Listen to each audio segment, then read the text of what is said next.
Building a medical website, especially a really good one, is no easy feat. You would not believe how many bad websites we see on a day-to-day basis when doing research for some of our clients.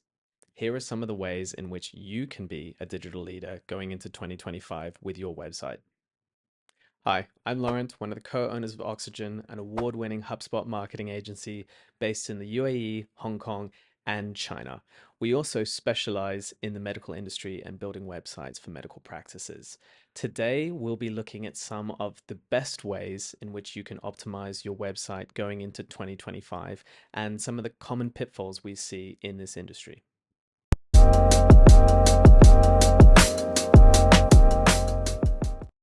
So, first up, website speed.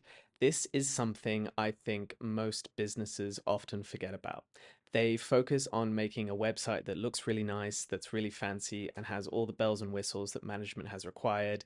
It gets developed and launched, and then later on down the road, they realize that it's loading quite slowly. This is a big issue now. If your website doesn't load super fast, you are not going to be at the top of Google. You will be losing website results and rankings to other businesses that have properly optimized their website for speed, especially for mobile search. So this is probably one of the most important areas to focus on.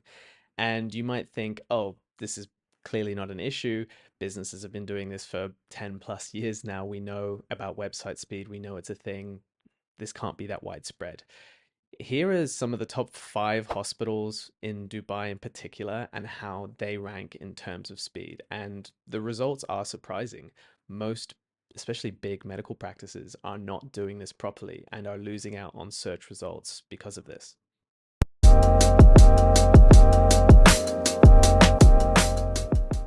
Then on to the UI, user interface, and UX, user experience.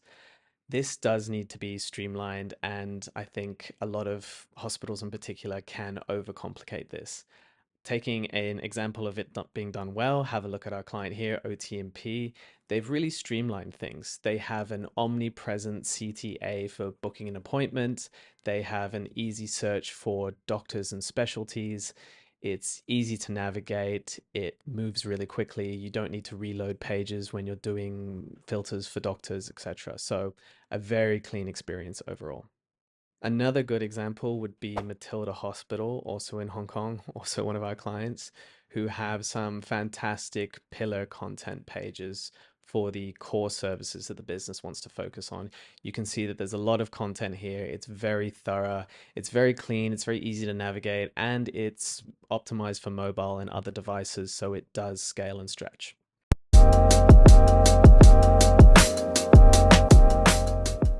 Live doctor bookings. This is becoming a must-have, not a nice-to-have. And I think many medical practices still see it as a nice-to-have because other medical practices aren't offering it.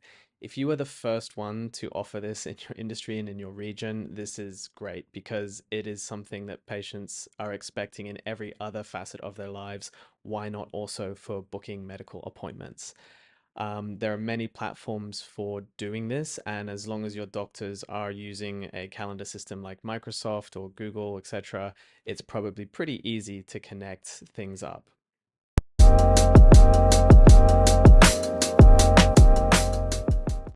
Next up is educational content. Now, it's great to have a blog and to be writing content, but you need to have a purpose, you need to have marketing strategy, you need to have a team that understands which keywords to be targeting, and there needs to be a purpose behind it all.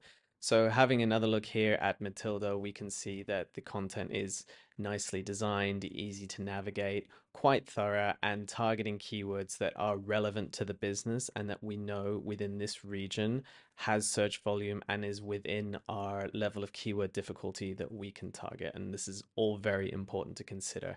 If you're just creating content without a plan, then it's probably not going to work very well and you're going to lose to somebody who is coming in with a plan.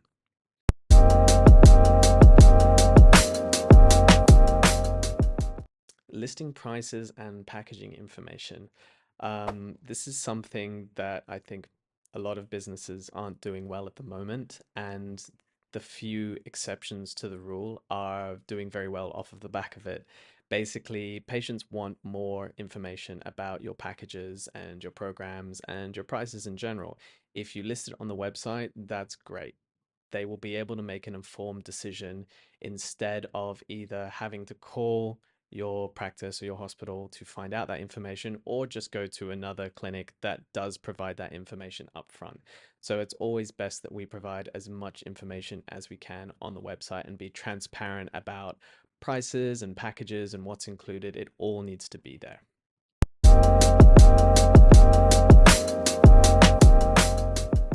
And last but not least, it's very important to consider the website platform that you use for hosting your content and where and how it's hosted. We like to recommend HubSpot as HubSpot is HIPAA compliant. It has a really nice built-in CDN hosting platform, so your website loads super speedy anywhere you go. WordPress is also good, but has had some problems recently. If you want to learn more about that, you'll have to click into one of our other videos where we go into more detail on why HubSpot is a little bit better than WordPress. And then also, you'll probably need a host of tools behind that. So if you're not using a marketing automation tool like HubSpot, you might look at Google Analytics and other platforms that you need to add in on the back end. If you'd like to know more about optimizing your marketing or website efforts, give us a follow or contact us to find out more about our services.